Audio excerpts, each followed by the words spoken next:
activé à ce que je vois. Vous avez l'autre possibilité qui est de lever la main. Il y a une fonction qui s'appelle lever la main. Vous voyez, c'est comme en salle de classe. Donc vous faites donc les participants et vous avez la petite main bleue pour, voilà, pour poser des questions si vraiment vous souhaitez intervenir. Le webinaire, je viens de lancer l'enregistrement, donc le webinaire sera enregistré pour être rediffusé. Caroline a dû vous prévenir. L'idée étant que ça puisse resservir à d'autres personnes qui n'ont pas pu se libérer ce matin euh, pour être avec nous.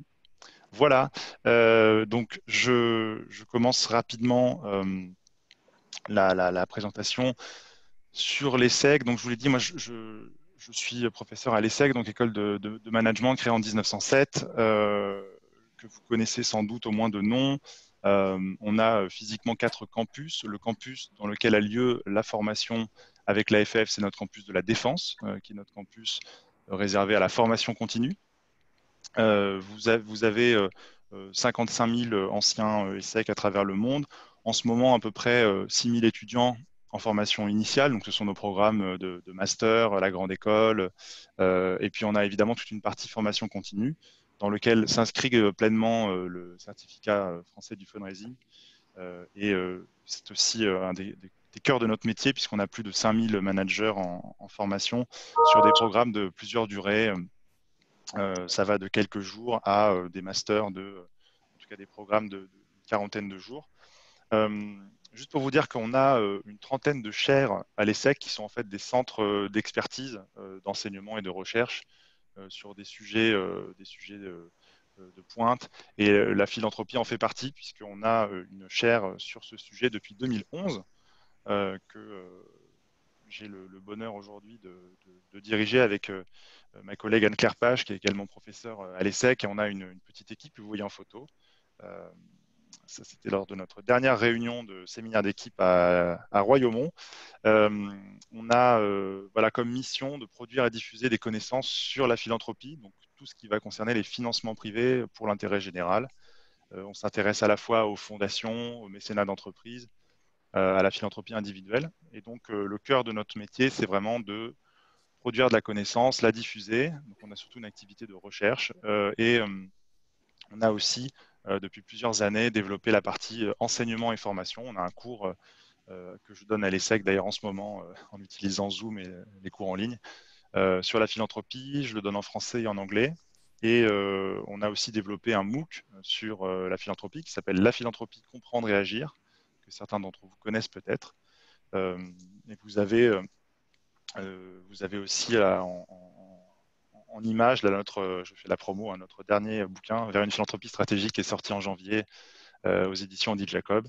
Donc voilà, notre cœur de sujet, c'est comprendre et essayer de développer la philanthropie de manière stratégique en France. Et on a plusieurs partenaires que j'ai affichés qui nous soutiennent dans cette mission. Voilà, si ça vous intéresse, évidemment, on a de l'information sur le site de la chaire. Vous faites une recherche rapide et vous trouvez normalement toute l'information dont vous avez besoin. Et donc, on a ce partenariat avec l'Association française des fundraisers sur cette formation depuis une quinzaine d'années maintenant, puisque, comme Caroline va vous l'expliquer, on recrute aujourd'hui notre 16e promotion.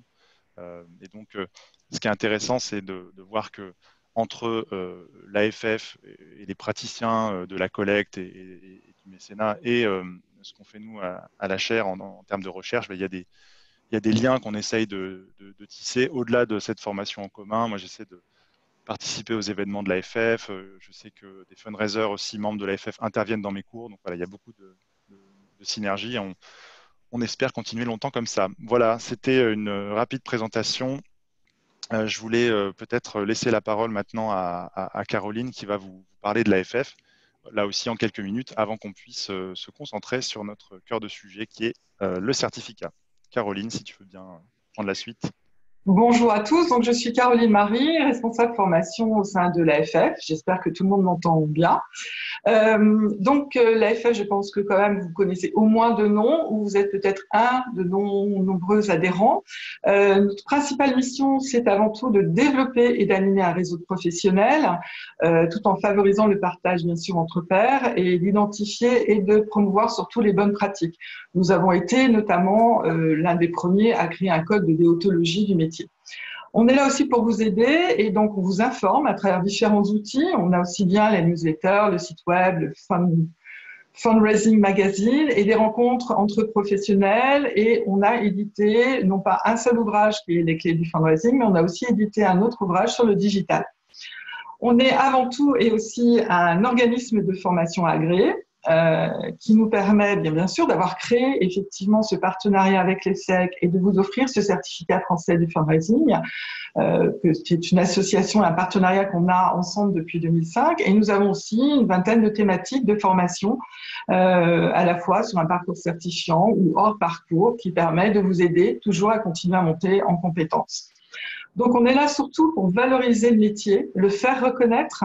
Donc, pour le faire reconnaître, on a eu deux actions. D'abord, de déposer un titre RNCP de directeur, directrice de la collecte de fonds et du mécénat, et de créer un référentiel des métiers, notamment que l'on a fait en 2011 avec la PEC. On a aujourd'hui plus de 1100 adhérents qui sont répartis sur l'ensemble des secteurs, que ce soit la solidarité, l'enseignement supérieur.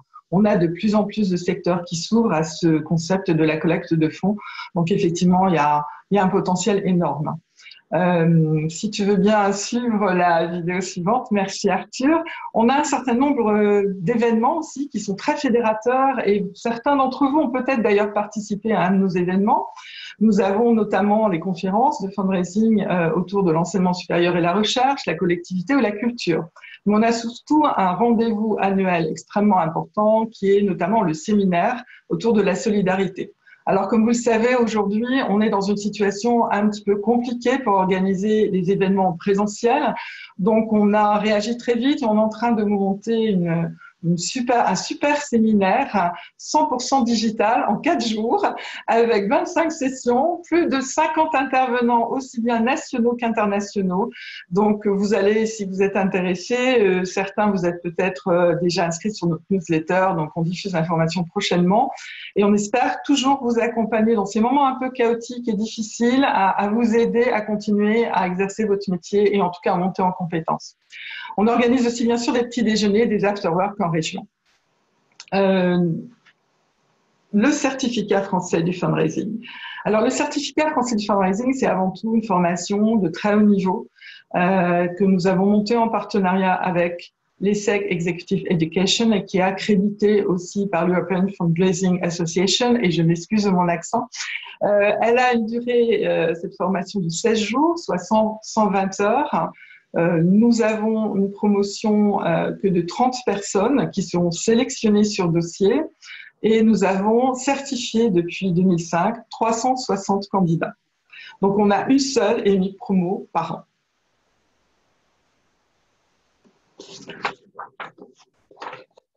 On peut passer, si tu veux, Arthur, à la deuxième slide. Donc, le certificat français du fundraising, son objectif, c'est bien sûr, comprendre son environnement parce qu'il est très changeant, chaotique et qu'il faut pouvoir affiner ses connaissances en matière de fundraising.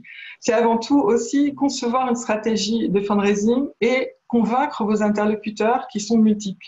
Acquérir aussi bien des outils et des méthodes opérationnelles directement exploitables au sein de votre organisation, progresser personnellement et surtout augmenter votre employabilité dans ce métier. Alors, je tiens à vous donner une information. Nous avons fait une enquête auprès des 2 dernières promos, 2017-2018, et notre taux d'employabilité est de 92%, qui est un taux excellent dans la profession. Donc ça, c'est un point très important pour vous, de point de valorisation, d'argumentation auprès de vos employeurs, comme quoi il est essentiel de se former et de faire ce certificat français de fundraising. C'est un taux exceptionnel. Donc, les points forts. Vous allez avoir, mais Arthur reviendra plus en détail sur la pédagogie. Vous allez avoir des apports très méthodiques, des cas pédagogiques, des retours d'expérience terrain, des travaux de groupe, Il y aura bien sûr ce travail de projet stratégique de fundraising par groupe de 3.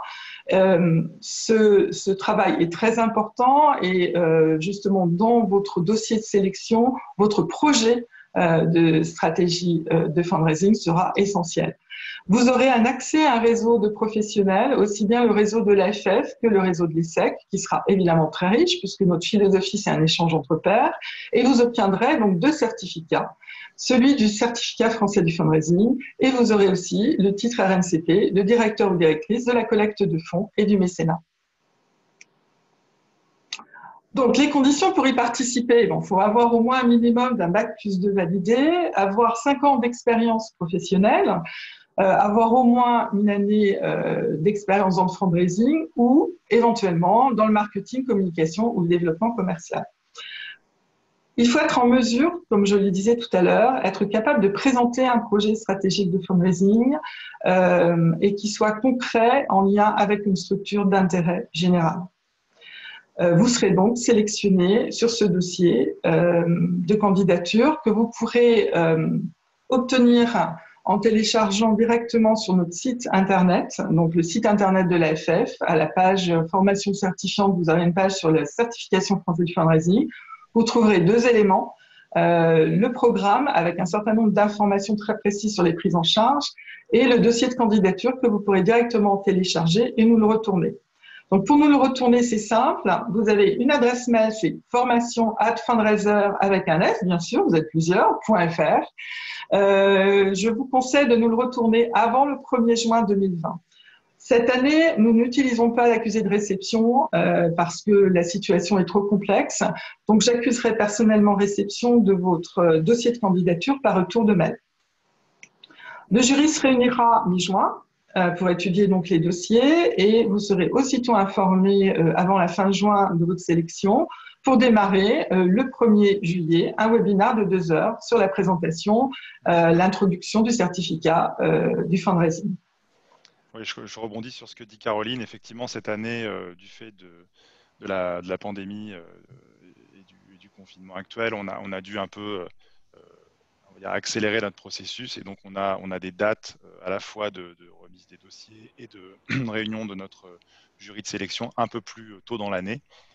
Mais ça nous permet ensuite de vous répondre assez rapidement et Caroline le sait très bien, c'est aussi une des raisons de ces dates un peu plus avancées, c'est que on veut essayer de vous permettre d'avoir toutes les chances de votre côté du point de vue des dossiers de financement. Je pense que c'est aussi important d'avoir un peu de marge et donc c'est aussi pour ça qu'on avance un petit peu les dates cette année.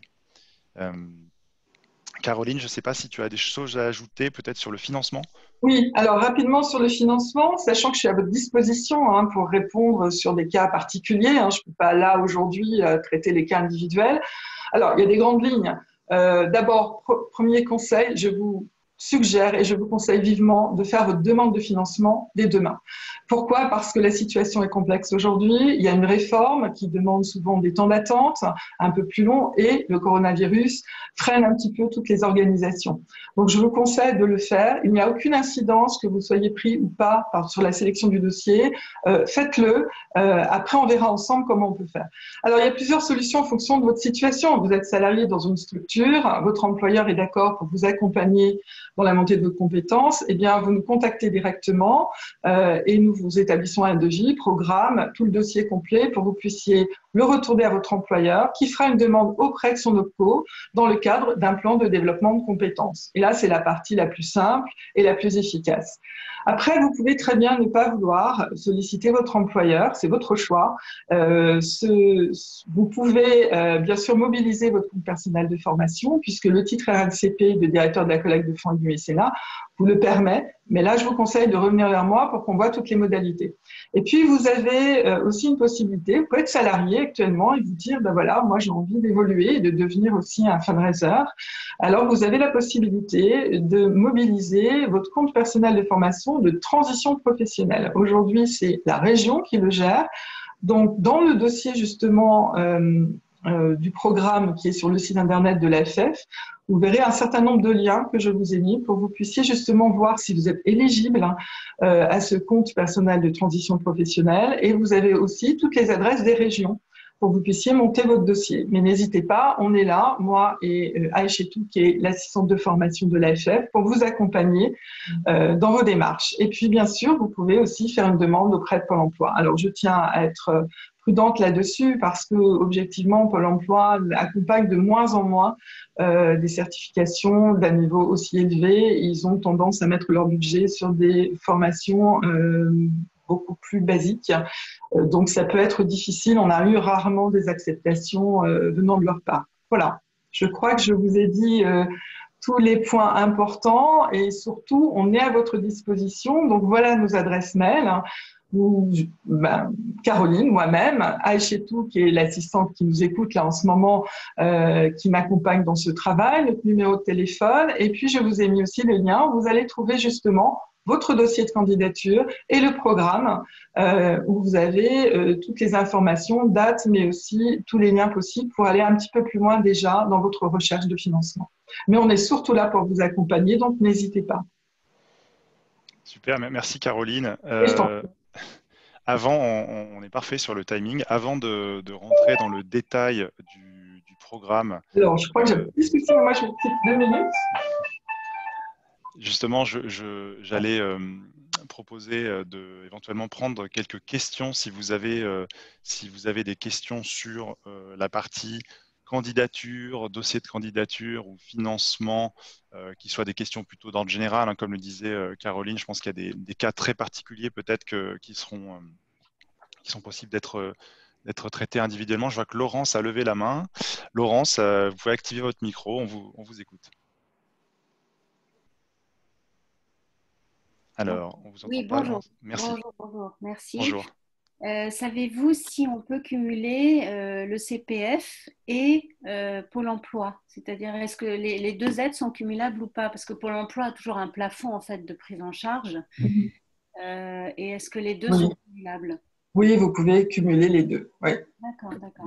Ok. D'accord, merci. Comme vous pouvez aussi cumuler le CPF et le CPF de transition professionnelle si vous êtes dans cette situation. Et le CPF de transition professionnelle, il est dans l'enveloppe globale du CPF ou bien... Non, c'est un processus à côté supplémentaire possible pour vous, mais là, ça dépend vraiment de votre situation. L'année dernière, nous avons eu un candidat qui était dans cette situation, qui n'était pas du tout dans la profession, qui venait du secteur, il travaillait dans un magazine musical, il voulait devenir fundraiser, et il a eu son dossier accepté, mais parce que son employeur l'a totalement accompagné dans ce projet. Hein. Il faut bien prendre conscience qu'il y a des critères de sélection, donc c'est pour ça que je vous ai mis les liens. Il faut être salarié pendant un certain nombre d'années, enfin bon, je ne vais pas rentrer dans ce détail-là, mais vous avez aussi la meilleure des chances pour vous, c'est aussi que votre employeur vous accompagne et soit solidaire de votre projet. Par contre, vous pouvez utiliser les 92% de taux d'employabilité. Je peux même vous envoyer un document officiel.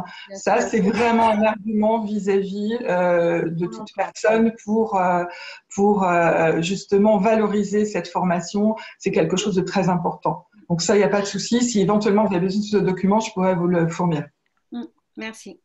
Avant de donner la parole à monsieur qui vient de lever la main, j'avais deux questions rapides dans le chat. Je vais les traiter. La première, c'est une question d'Odile sur la répartition du programme. En fait, j'en parle juste après. Donc, je vous demande un petit peu de patience. On va parler du programme.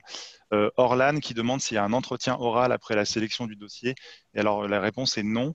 En fait, depuis le début, la sélection, depuis 15 ans, en fait, la sélection du certificat français de fundraising se fait uniquement sur dossier pour des raisons pratiques essentiellement, et puis parce qu'on vous demande déjà pas mal de choses dans le dossier, et ça nous donne suffisamment d'éléments pour apprécier chaque candidature. Tout dépend ça dépend des années. On a je sais qu'on a eu parfois en moyenne, on a une quarantaine ou une cinquantaine de dossiers, ça dépend des années. Mais en tout cas, voilà, on traite ces dossiers de manière très sérieuse, mais on ne fait pas d'entretien oral. Je réponds rapidement à Valérie, puis je vous donne la parole, monsieur, je ne vous ai pas oublié. Donc, pour le fait que la formation, effectivement, se fait à l'ESSEC Executive Education, donc sur le campus de la Défense. Mais j'y reviendrai aussi juste après. Monsieur, je n'ai pas votre prénom, mais je vais vous donner la parole, puisque vous levez la main. Allez-y, on vous écoute. Oui, bonjour, Philippe Caté de la région des Hauts-de-France. J'avais une question technique concernant les modes de financement. Sur la région Hauts-de-France, il y a le dispositif Pass Formation qui est mis en place par la région des Hauts-de-France et le certificat français n'est pas inscrit. Alors voilà, je voulais savoir si vous avez l'intention de l'inscrire de manière à ce qu'on puisse postuler via ce mode opératoire de financement. Bah, je vous invite à me contacter après et on va régler ça très vite Ok, dans merci. les jours qui suivent. Pas de souci. Très bien, merci. Comme je vois que vous avez déjà des questions sur le programme, je vais peut-être enchaîner et puis voilà, on aura évidemment d'autres moments pour des questions. N'hésitez pas aussi hein, à poser vos questions en cours de route dans le chat, on garde un œil dessus. Donc Caroline, si tu veux bien, je vais prendre la main maintenant sur Bien sûr. le contenu de la formation. Alors voilà, Caroline a parlé de effectivement 16 jours de formation qui, vous le verrez, seront étalés sur plusieurs mois. C'est un peu le principe de cette formation hein, qui vous demande en fait, qui est avant tout consacrée à des personnes qui sont en activité, donc qui consacrent, on va dire, quelques jours de manière intensive. Voilà, c'est les blocs que j'ai appelés les semaines 1 à 4 que vous voyez sur l'écran. Je vais vous donner le détail juste après. Mais voilà, l'idée, c'est que c'est une formation qui est allée sur plusieurs mois, mais qui est concentrée sur des semaines où vous allez passer 3 ou 4 jours à l'ESSEC sur notre campus de la Défense. Donc c'est intensif, mais ça permet ensuite de retourner dans vos organisations et d'avoir une vie professionnelle et personnelle, on l'espère, la plus sereine possible. En fil rouge de ces semaines physiques de cours à l'ESSEC, vous aurez ce travail de groupe sur lequel je vais revenir, le projet stratégique de fundraising, qui lui en fait vous demande aussi du travail en parallèle des cours, c'est-à-dire en plus des 16 jours de formation en présentiel qui sont comptés en fait dans cette formation, eh bien vous avez évidemment des jours de travail en plus pour mener ce projet de groupe sur lequel je reviendrai dans quelques instants. On a 4 thèmes en fait dans les cours sont construits de manière logique. La première, je reviendrai sur ce webinaire de lancement hein, qui est un peu une nouveauté cette année, notamment du fait de la levée du confinement qui est encore incertaine. On a une première semaine de cours qui va vraiment vous apporter les fondamentaux, à la fois en termes du contexte culturel, politique, juridique, fiscal du fundraising aujourd'hui et des fondamentaux en matière de stratégie de fundraising. Ça, c'est la première semaine.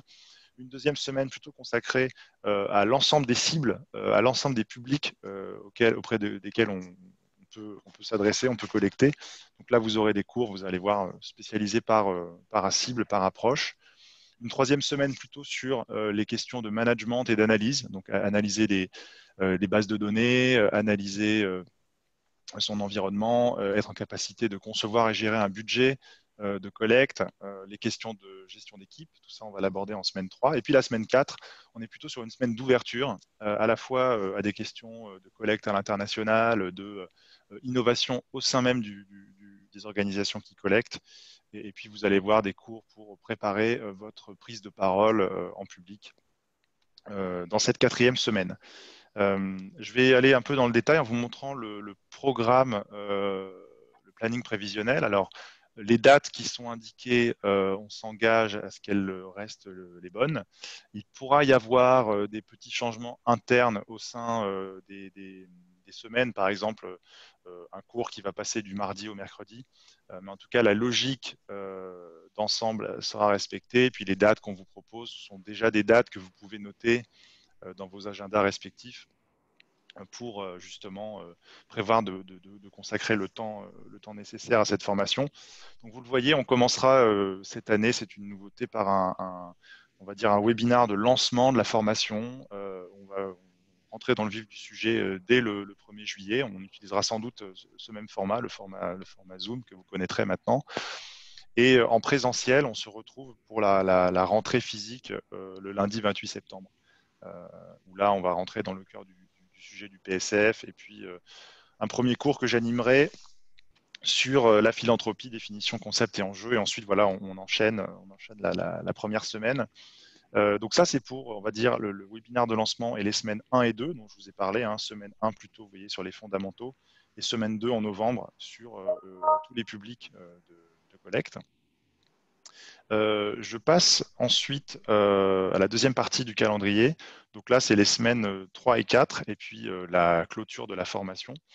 Donc comme vous le voyez à l'écran, la semaine 3, donc comme je vous disais, c'est plutôt la semaine management et gestion. Vous allez avoir un cours sur le budget qui permet en fait de mettre à niveau tout le monde, parce qu'on se rend compte que les fundraisers ont des niveaux de connaissances et de pratique des questions chiffrées assez hétérogènes. Il y a des gens qui font des budgets toute la journée, d'autres qui sont un peu plus nouveaux sur ces questions. Donc on a un cours d'une journée entière là-dessus. Des informations sur les ressources humaines, la data, les bases de données. Et puis, on a développé depuis l'année dernière ce nouveau cours qui s'appelle « Développer de nouvelles ressources au-delà de la collecte ». Là, l'idée est de peut-être élargir un petit peu les portes du fundraising pour voir comment en fait, développer d'autres formes de ressources pour vos structures d'intérêt général. Et la dernière semaine, en janvier, vous voyez, on passe en 2021, où là, vous aurez des choses d'ouverture, des cas pratiques sur l'innovation, les questions internationales. Et puis, vous le verrez, on a, je reviens rapidement sur la slide d'avant, vous voyez que en septembre, là, ici, et ensuite, en janvier, on a des ateliers de travail sur le fameux projet stratégique de fundraising. En fait, vous serez en salle entière, en classe entière, et on vous accompagnera en groupe sur l'avancée de votre projet, en plus de ce que vous ferez avec votre tuteur au sein de chaque groupe. J'y reviendrai. Deux choses à retenir aussi. Donc la clôture de la formation se fait en mars. En fait, il y a deux examens qui vous permettent de valider la formation. Le premier, c'est un examen écrit qui est en fait quelque chose qui se fait tous ensemble en salle de cours. Ce sera le 14 janvier cette année, donc c'est un cas pédagogique à réaliser individuellement dans la salle le matin avec moi.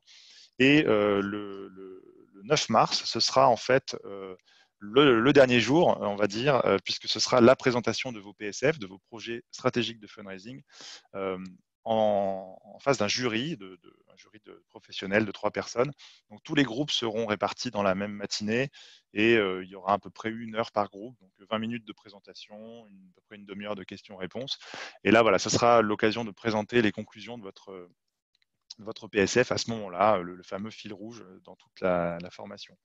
Et si vous faites donc cette formation avec nous, on se retrouvera le 23 mars pour célébrer la fin de la formation avec la remise des certificats, le petit cocktail de clôture qu'on a dû mettre pour l'instant entre parenthèses avec la promo 15. C'est une source de frustration pour tout le monde, mais on le fera avec eux dès qu'on pourra sortir de chez nous.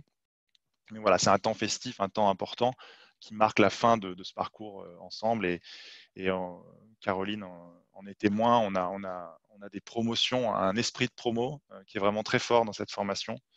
Et les personnes avec qui vous allez travailler, que vous allez côtoyer durant ces nombreux mois, resteront je pense, des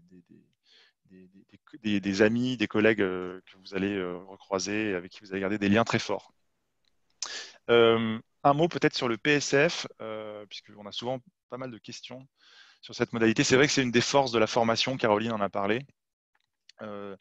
Au-delà de la théorie, au-delà des méthodes que vous allez avoir en cours, cette modalité de travail vous permet donc tout au long de la formation de vous concentrer sur un cas réel et actuel d'une organisation d'intérêt général qui est confrontée à une problématique de fundraising. Par exemple, une ONG qui collecte depuis de très nombreuses années auprès des petits donateurs veut se lancer sur le marché de la grande philanthropie et des fondations, des grands donateurs. Et voilà, elle veut par exemple lancer une première campagne auprès des grands donateurs. Ça peut être une problématique de fundraising. Un autre exemple actuel, la crise de la pandémie liée au Covid a certainement fait tout cas réagir les organisations dont l'objet n'est pas lié aux questions de santé. Donc, a pu se poser la question comment maintenir le lien avec ses donateurs fidèles en période de crise comme actuellement. Comment en fait se fidéliser, continuer la fidélisation de nos donateurs. Est-ce qu'on fait une pause dans les sollicitations? Est-ce qu'au contraire, on va communiquer encore plus avec eux? Et puis, quel projet on va éventuellement mettre en avant pour solliciter leur soutien? Dans quelle temporalité? Donc, ça peut être aussi un autre exemple de problématique. En tout cas, l'idée, c'est que on ait une problématique suffisamment riche et précise pour travailler plusieurs mois sur le sujet, la creuser, aller chercher des données, pouvoir avancer sur ce sujet. Alors, juste, je voulais vous rassurer sur la partie on va dire, d'admission de candidature. Comme le disait Caroline, c'est vrai que dans le dossier de candidature, on a une partie où on vous demande de préciser quel serait le projet stratégique de fundraising que vous voulez proposer dans votre dossier de candidature. Comme généralement, on a entre 25 et 30 personnes par promotion, on ne peut pas retenir tous les PSF, puisque comme je vous l'ai dit, c'est des travaux de groupe de 3 personnes, donc on a au maximum 10 PSF. Et c'est toujours un défi pour nous de les sélectionner. Alors, on le fait au moment où on regarde vos dossiers de candidature. Donc, on va retenir en fait les 7 à 10 projets stratégiques de fundraising qui nous paraissent les plus prometteurs. Ça ne veut pas dire qu'ils vont rester exactement pareils quand la rentrée aura lieu. Et les choses peuvent changer. La problématique peut s'affiner, elle peut pivoter. Ça fait partie du travail que vous ferez normalement quand la formation aura démarré avec votre tuteur. Mais au stade du dépôt de votre candidature, le conseil que je peux vous donner, c'est d'essayer de nous donner de nous donner envie en fait de creuser cette problématique dans l'organisation en question. Alors, ça peut être l'organisation dans laquelle vous travaillez. Si vous êtes déjà en poste, en association, en fondation, en établissement public, eh bien évidemment, c'est tout à fait logique de proposer une problématique dans votre organisation. On a aussi des personnes, et c'est tout à fait recevable, qui proposent des PSF au stade du dossier de candidature d'associations dans lesquelles, par exemple, ils sont bénévoles, dans lesquelles ils sont engagés, non pas professionnellement en tant que fundraiser, mais impliqués comme bénévoles. Il faut qu'il y ait un lien quand même entre vous et la structure, ne serait-ce que pour nous garantir qu'on pourra avoir un accès aux données qui soit assez bon une fois que la formation aura commencé.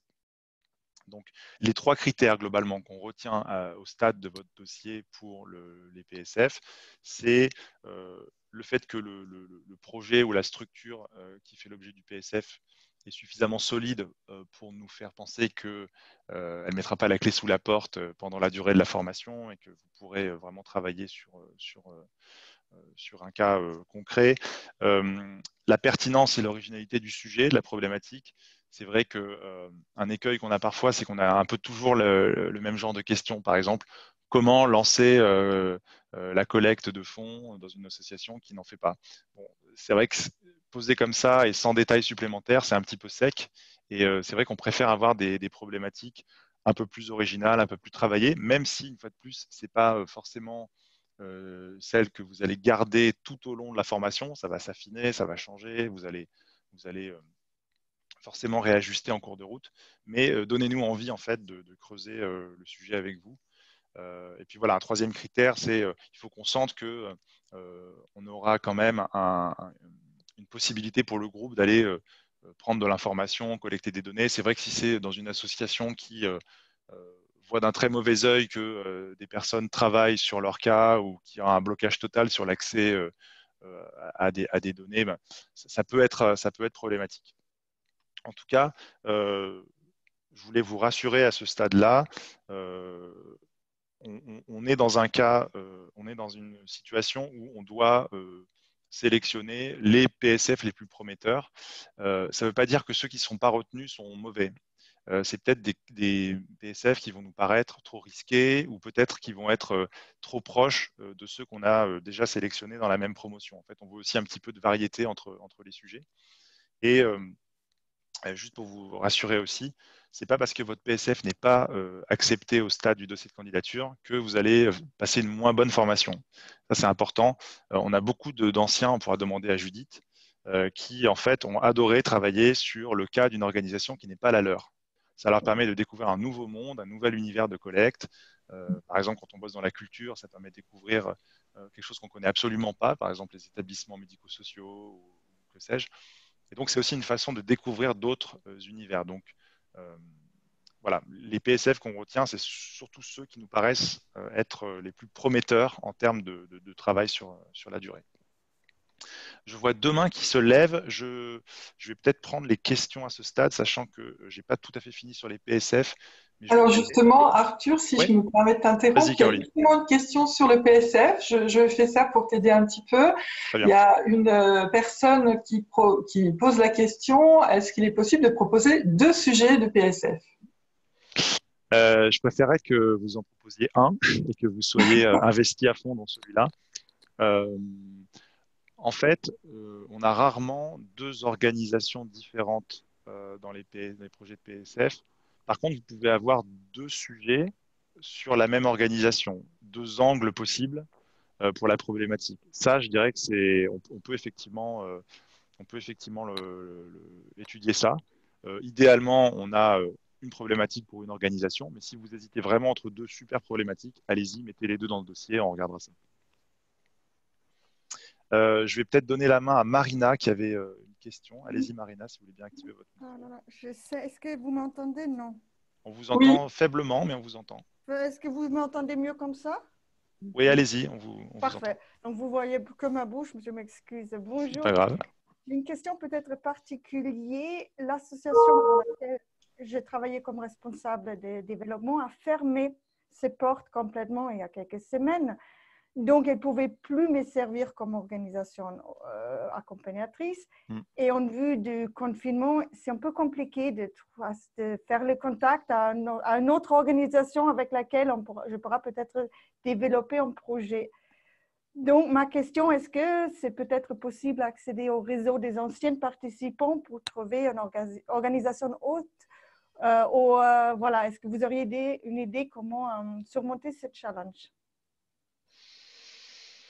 C'est une bonne question. C'est vrai qu'on a une des conditions pour que le PSF fonctionne, il faut que l'organisation soit encore en vie. Donc effectivement, je ne pense pas que vous pouvez proposer votre ancienne structure malheureusement dans votre dossier de candidature.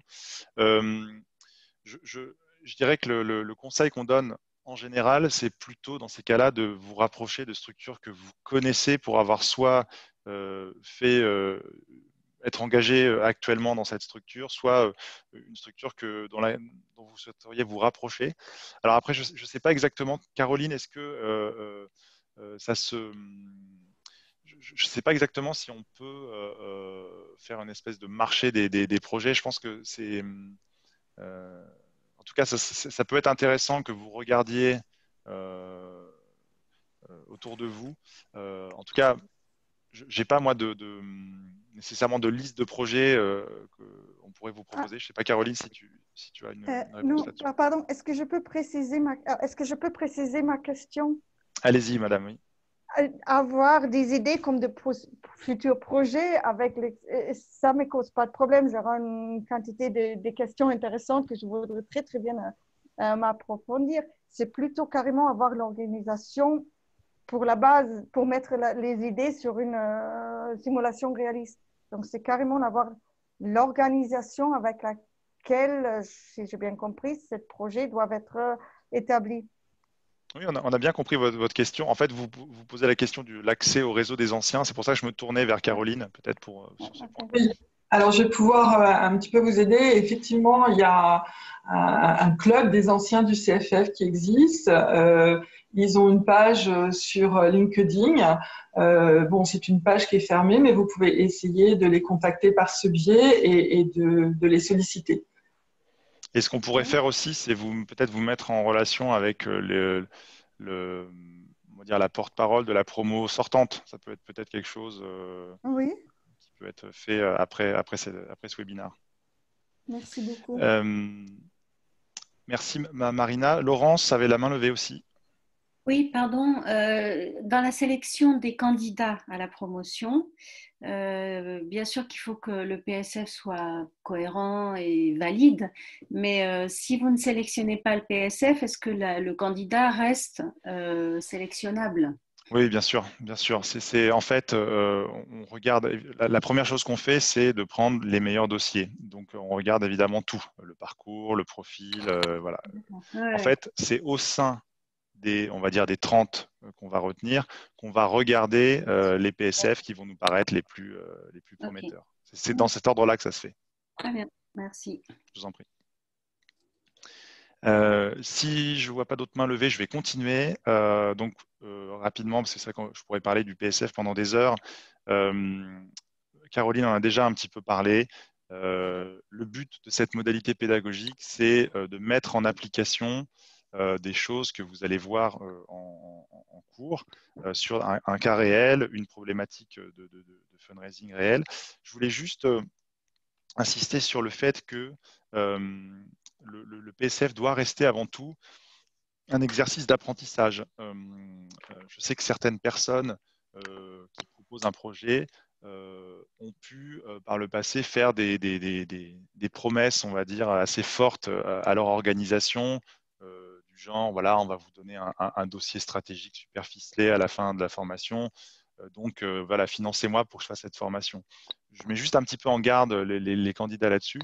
Il faut, quand vous parlez avec votre organisation, par exemple, il faut en fait garder à l'esprit que c'est un projet pédagogique, donc vous allez évidemment faire votre mieux, mais le but, c'est pas de livrer une espèce de mission de conseil à une organisation, pas du tout. Le but, ça va être de mettre en application vos connaissances, faire un travail méthodique de diagnostic, de recommandation que vous allez faire effectuer de manière la plus cohérente possible. Mais voilà, c'est une obligation de moyens, pas une obligation de résultat. Et je pense qu'il faut bien décorréler les deux. Et on a évidemment des PSF qui ont beaucoup aidé les organisations sur lesquelles ils ont porté. Des choses qui ont porté leurs fruits, qui ont pu être ensuite appliquées, au moins en partie. Donc ça arrive et c'est très bien. Mais ne perdons pas l'objectif que c'est d'abord, avant tout, un objectif pédagogique et pas une sorte de mission de conseil pour l'organisation en question. Donc voilà, rapidement sur le déroulé, comme je vous l'ai dit, c'est un fil rouge. Une fois qu'on a sélectionné les candidats et donc, on va dire dans le meilleur des cas, la dizaine, les 10 PSF qu'on a retenus, eh bien c'est le premier jour de la rentrée physique, donc en septembre, fin septembre, qu'on va faire les attributions des groupes. C'est-à-dire qu'il y a forcément donc un porteur de projet qui a apporté ce PSF, qui va être associé à 2 personnes au sein de la promo qui vont le ou la rejoindre pour former le trio. Et voilà, on fait ça de manière ludique et en même temps on essaie de donner le choix aux personnes de rejoindre le projet qu'ils souhaitent. Ça se passe généralement très bien, on a des équipes qui se forment et qui bossent très bien pendant toute la formation. Comme je vous le disais, on a un système de tutorat, ça c'est important. Vous ne serez pas seul en dehors de la salle de cours.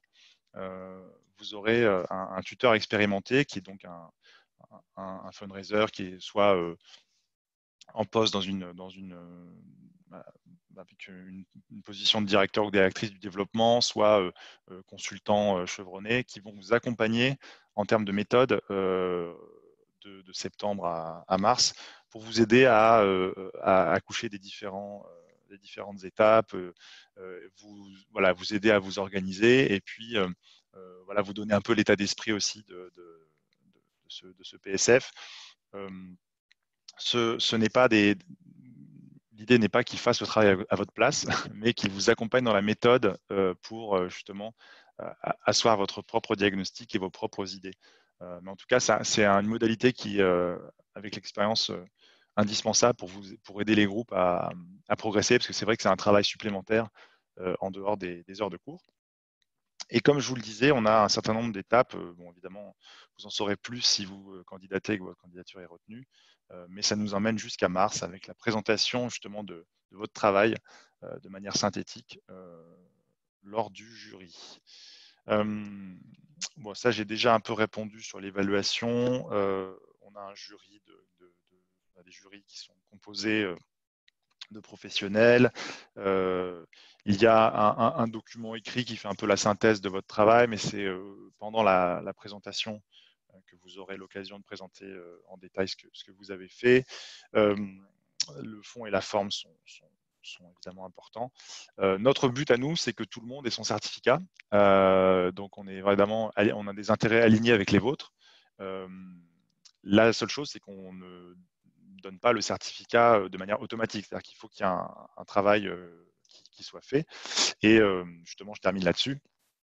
On a en fait quelques règles assez simples qui sont en fait très répandues dans la formation continue et notamment tout ce qu'on fait à l'ESSEC en matière de formation. Le fait d'assister à l'intégralité des cours, ça c'est important, puisque si on veut avoir cet esprit de promo et si on veut que les connaissances vues en semaine 1 puissent servir de socle pour les semaines 2, 3 et 4, eh bien voilà, on exige en fait la présence des personnes à tous les cours. Alors il peut y avoir évidemment des cas de force majeure, des problèmes de santé importants qui nécessitent une absence. Donc on tolère en fait des absences dans ces cas de force majeure. On a une limite qui est en fait la même dans toutes les formations à l'ESSEC de ce genre-là, c'est que si vous ratez plus de 10% des heures de cours, ben, malheureusement, on ne pourra pas décerner le certificat. Honnêtement, depuis que je m'occupe de cette formation, sur peut-être les 6 dernières promotions, je crois qu'il n'y a qu'une seule personne qui n'a pas obtenu le certificat. Donc voilà, le but c'est pas de vous mettre des bâtons dans les roues, mais c'est de s'assurer que tout le monde est sur la même page en termes d'implication et de travail. Et puis voilà, j'ai parlé des 2 examens assez logiques. Il faut simplement vous assurer d'avoir la moyenne à chaque examen, donc le cas à résoudre en janvier individuellement, et puis le jury. Voilà sur l'évaluation, je pense qu'à ce stade, c'est suffisant, à moins que vous ayez des questions. Je voulais juste voilà, vous présenter un peu l'équipe. Donc, côté AFF, vous avez rencontré donc, Caroline et Aïchetou qui s'occupent de toute l'offre de formation. Côté ESSEC, eh bien, vous avez aussi une équipe à votre service quand vous serez dans nos murs, qui au-delà de ma personne, vous avez donc Pauline qui est chargée de programme et qui en fait est la personne qui va s'occuper de tout la partie logistique, l'accueil des candidats. C'est très important. On a comme objectif que tout le monde se sente bien dans cette formation et puisse la suivre dans les meilleures conditions. Donc, Pauline est là pour ça et c'est très important que ça se passe du mieux possible pendant votre présence à l'ESSEC, et Mélie, que vous avez vu en début de formation, qui, elle, m'accompagne, on va dire, pas en face à face avec les participants, mais plutôt pour la conception de la formation, le lien avec l'AFF. Et donc, comme je vous disais, on a, pour l'année prochaine, on anticipe 17 intervenants différents. Certains interviennent depuis 8 ou 10 ans, certains sont des petits nouveaux qu'on a intégrés. Moi, j'ai à cœur de renouveler aussi les forces vives de cette formation, de faire en sorte qu'on est toujours dans un processus d'amélioration permanente. Donc, on surveille évidemment si ça se passe bien. Les participants évaluent chaque cours et donc on a du feedback qui nous permet aussi de voir quel cours marche bien, quel cours marche moins bien. Et on apporte aussi des nouveaux cours. Je vous ai parlé de ce nouveau cours qu'on a apporté l'année dernière sur les nouvelles ressources au-delà de la collecte. Donc voilà, sachez que moi, en tout cas, j'ai à cœur de m'assurer que vous avez la meilleure expérience possible en termes de pédagogie. Et c'est un mix, comme le disait Caroline, d'experts du fundraising et de professeurs permanents à l'ESSEC, ce qui donne un peu aussi la richesse de cette formation. Je vous ai mis en photo les tuteurs, en tout cas ceux qui étaient les tuteurs pour la dernière promotion, qui sont pour certains aussi des intervenants dans la formation, notamment pour Jérôme Dehanna, là, que je vois en premier, Emmanuel Leroy qui vous accompagne aussi sur les ateliers PSF, Philippe Doisan sur la stratégie, Nathalie Levallois qui est tutrice et aussi intervenante sur les campagnes de développement. Donc voilà, vous avez toute une équipe à votre service et une fois de plus, la qualité de la formation et le fait que les participants soient fiers et contents d'avoir fait cette formation compte beaucoup pour nous. Voilà, je vais m'arrêter là. Avant le témoignage, je pense qu'on va avoir un petit peu de temps pour des questions. Même on peut revenir d'ailleurs sur des questions liées au financement ou au dossier de candidature, parce on est assez efficace en fait pour l'instant, on est un peu en avance. Donc n'hésitez pas, si vous avez des questions, utilisez le chat ou levez la main.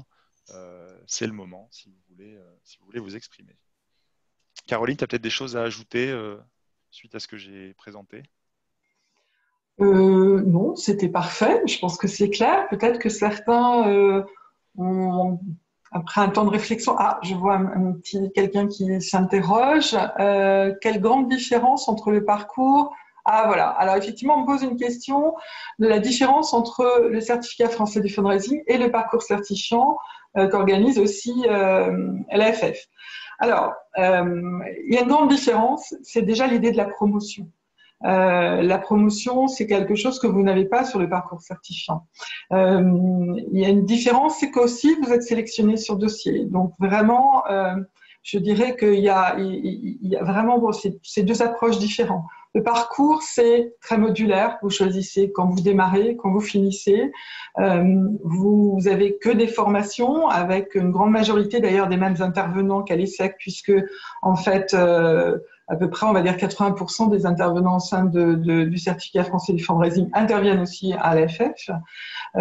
Mais vous n'avez pas ce travail sur le projet stratégique de fundraising. Et je crois que c'est la grande force, pour moi, c'est la grande force du certificat français du fundraising, c'est justement ce projet stratégique que vous devez mener à bien et ce travail de groupe avec un tuteur qui vous accompagne. Quand vous êtes avec le parcours, certes, vous vous formez, mais vous êtes qu'en formation, je dirais. Donc, pour notamment, je ne connais pas la situation de la personne qui a posé la question. Peut-être que vous êtes en reconversion, peut-être que vous êtes en recherche de vouloir devenir fundraiseur. Si vous êtes totalement novice, effectivement, je vous conseillerais beaucoup plus le parcours parce que les formations sont plus longues, donc vous pouvez approfondir le sujet. Là, on s'adresse quand même à des gens qui ont une expérience professionnelle et si possible une expérience déjà dans la collecte de fonds. Et donc, les formations vont droit au but, sont très pertinentes, très efficaces et vous avez ce projet. Donc, c'est vraiment deux approches différentes. C'est comment vous ressentez les choses et c'est surtout par rapport à votre profil et votre projet personnel. Je ne sais pas si j'ai bien répondu à toutes vos attentes. J'ai une autre question. Pôle emploi me demande de présenter 2 offres d'emploi posant la condition d'avoir le CFF pour financer la formation. Alors, les offres d'emploi concernant le métier de professionnel de la collecte de fonds, déjà, ce métier a plusieurs titres, je dirais, professionnels. Vous pouvez être très bien responsable des ressources, vous pouvez être très bien être simplement chargé de la collecte, spécialisé dans les grands donateurs, dans les legs, donc vous pouvez avoir des métiers bien spécifiques. Si vous voulez trouver des annonces d'emploi, vous allez sur le site de l'AFF. Nous avons un site avec beaucoup d'offres d'emploi. Et là, vous allez trouver des offres qui correspondent certainement à la demande de Pôle emploi. Il y a beaucoup d'offres. Alors peut-être qu'en ce moment, je dois vous avouer, la situation fait qu'il y en a peut-être moins, mais généralement, on en a beaucoup. Et vous allez avoir tous les profils. Vous allez avoir aussi bien des offres pour des juniors que des confirmés. Et vous allez surtout avoir plusieurs profils et intitulés. Comme je vous l'ai dit tout à l'heure, il y a plusieurs profils dans ce qui englobe le métier du fundraising. Donc, d'ailleurs, je vous invite aussi à lire le référentiel métier de la PEC qui va vous décrire justement tous les types de métiers liés à la collecte avec ses spécificités, à la fois sur l'aspect compétences, mais aussi sur l'aspect soft skill qu'il faut avoir dans ce métier qui est aussi très important. J'essaye de regarder si... Il y a une question de Valérie sur les délais, oui. Caroline, sur les délais. Les délais ne sont-ils pas un peu courts pour avoir l'accord de financement de son employeur? Je ne sais pas si... Alors, si c'est avec votre employeur, non. Vous n'aurez pas de souci si vous nous appelez, j'irai la semaine prochaine, et vous nous demandez un devis et tout le dossier, on vous l'envoie. Si c'est pour une demande de financement avec votre employeur, non, il n'y aura pas de souci. Je pense qu'à partir du moment où votre employeur est d'accord de le financer dans le cadre d'un plan de développement de compétences, c'est pas votre employeur qui va financer, c'est les OPCO. Chaque structure cotise à la formation, donc c'est son budget qu'il va utiliser. Donc il a tout à fait, il n'y a pas de souci. C'est simplement les délais d'accord qui peuvent être un petit peu longs, mais si vous êtes salarié, il n'y aura aucun problème.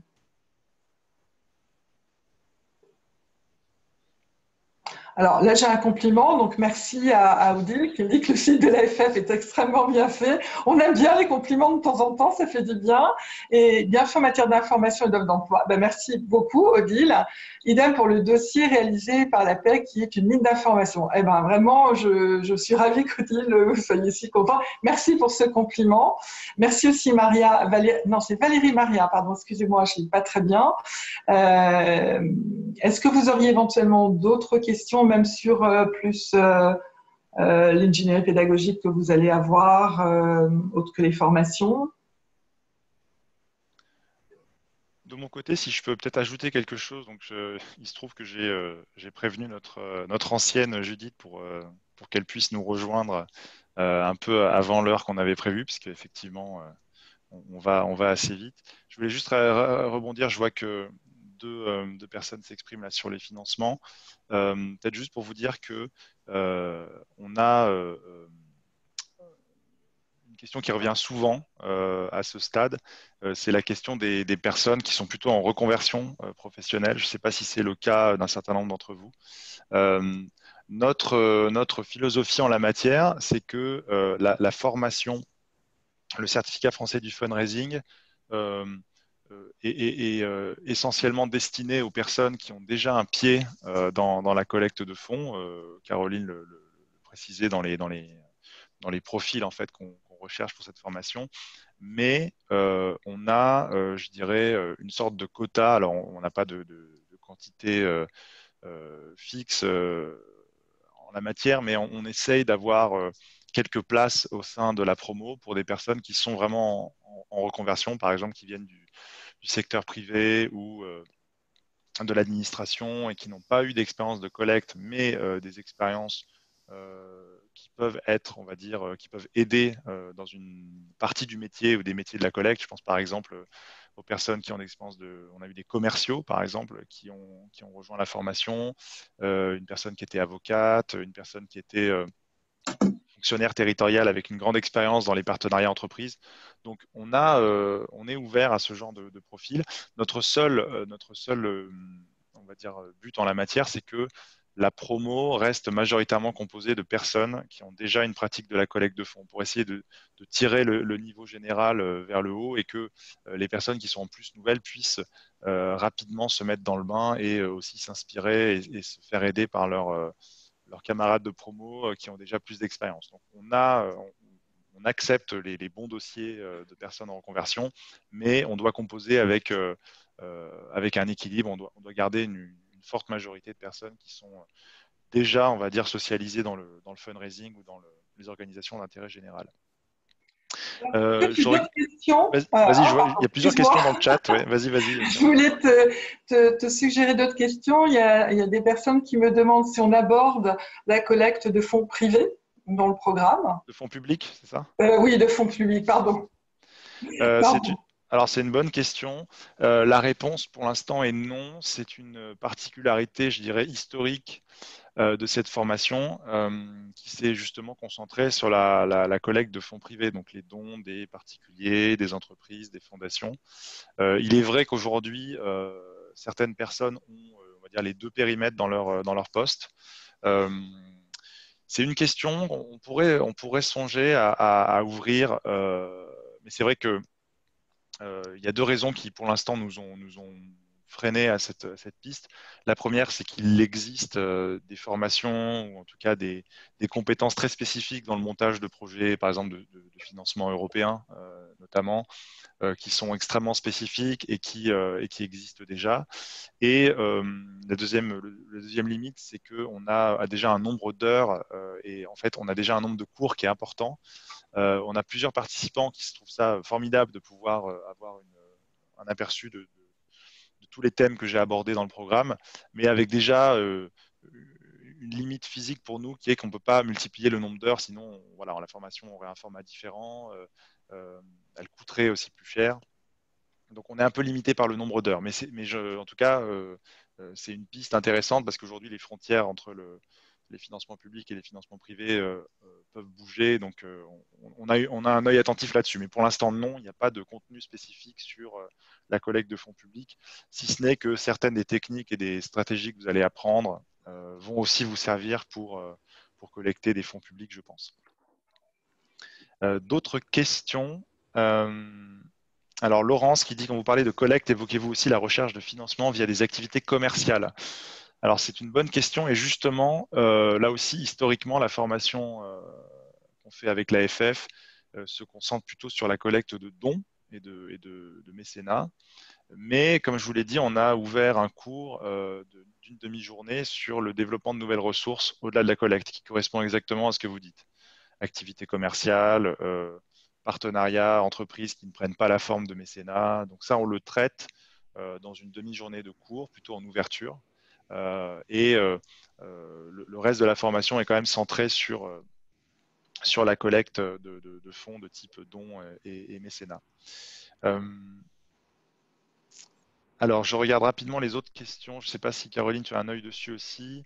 Oui, alors, il y a une personne, alors il y a une personne, en fait, c'est Danielle qui est dans une situation qui me pose une question très précise. Elle travaille depuis maintenant 1 an dans une association. À partir du moment où vous êtes salarié dans une association, toute structure cotise obligatoirement à la formation. Donc, il y a un budget qui est alloué, qui est calculé en fonction de votre masse salariale.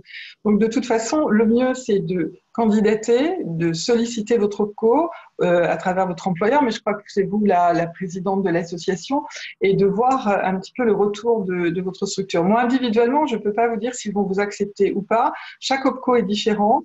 Les dossiers au sein même des OPCO sont traités différemment. Donc, le mieux, c'est de nous solliciter, on monte votre dossier avec vous et de voir un petit peu le retour de l'OPCO. Mais il n'y a aucune raison.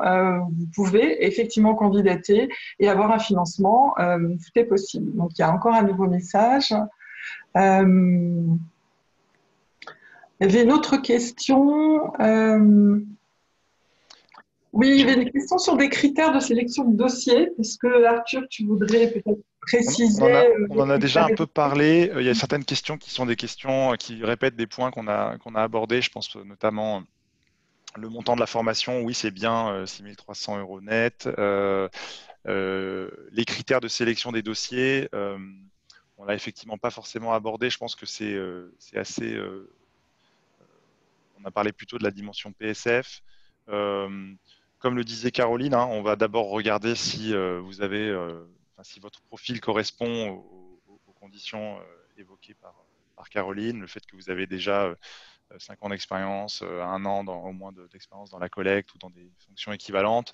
On va regarder voilà, votre motivation, on va dire peut-être la dynamique de votre parcours professionnel. C'est vrai que ce qui nous intéresse avec cette formation, c'est que les personnes qui en ressortent puissent être justement franchir un cap important dans leur dynamique de carrière.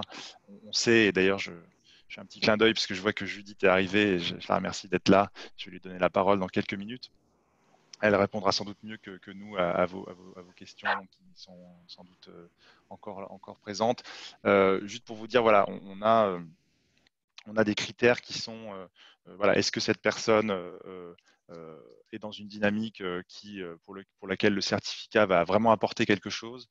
Est-ce que cette personne va voilà, être une force pour la promo et pour la richesse des profils? C'est vrai qu'on a des profils très variés. Je pense que Judith pourra en parler, puisque au sein de sa promo, il y avait aussi des gens qui viennent de tous horizons. Hein. On a vraiment, on a eu certaines années aussi des candidats, des personnes qui viennent de l'étranger. On a eu des personnes qui étaient basées en Suisse, en Belgique, en Afrique occidentale, au Chili, en fait, qui s'étaient arrangés pour venir pour faire la formation. On a une richesse aussi des candidatures qui est très forte, et dans notre sélection des dossiers, on valorise aussi les parcours originaux et le fait que les personnes s'enrichissent mutuellement dans dans leur profil. Je vais profiter du fait que Judith soit là pour d'abord la remercier beaucoup d'avoir pris un petit peu de temps pour nous et pour vous.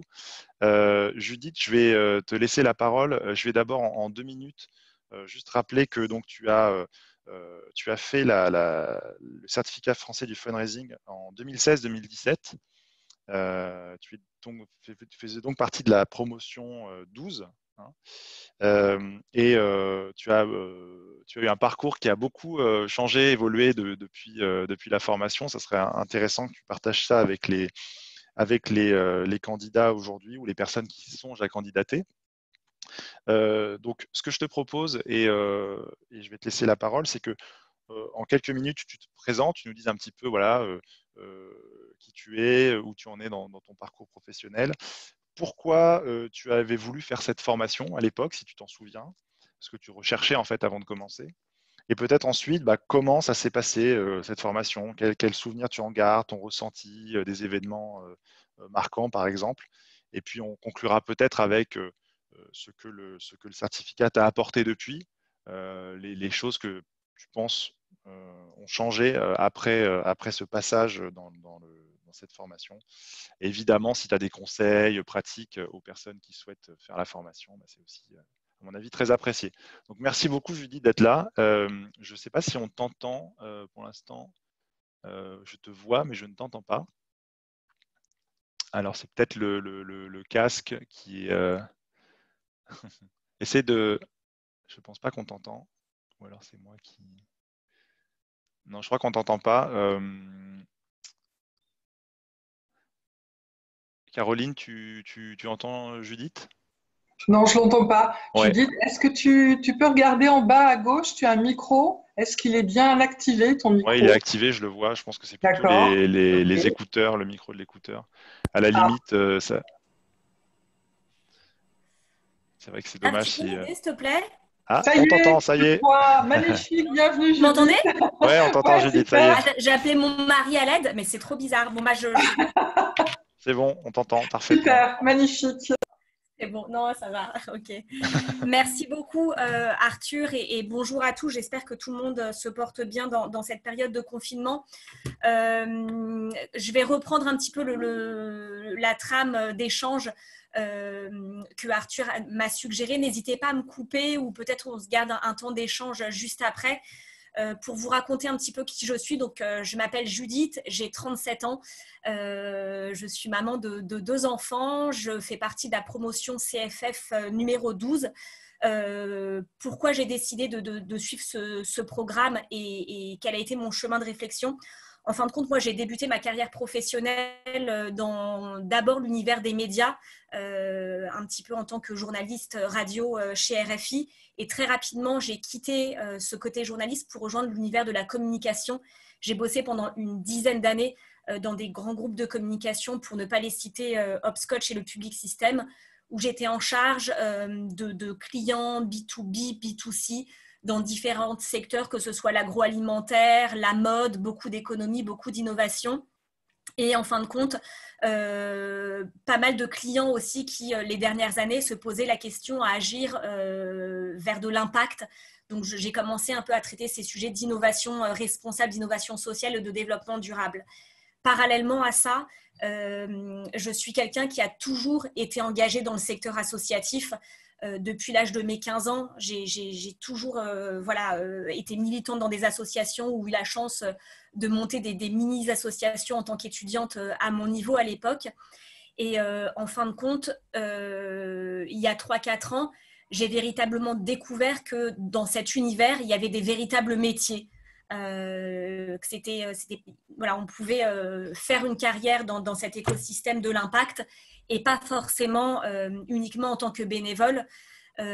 Donc à l'époque, je me suis dit qu'il fallait que je concilie ce que je savais faire avec ce que je voulais faire.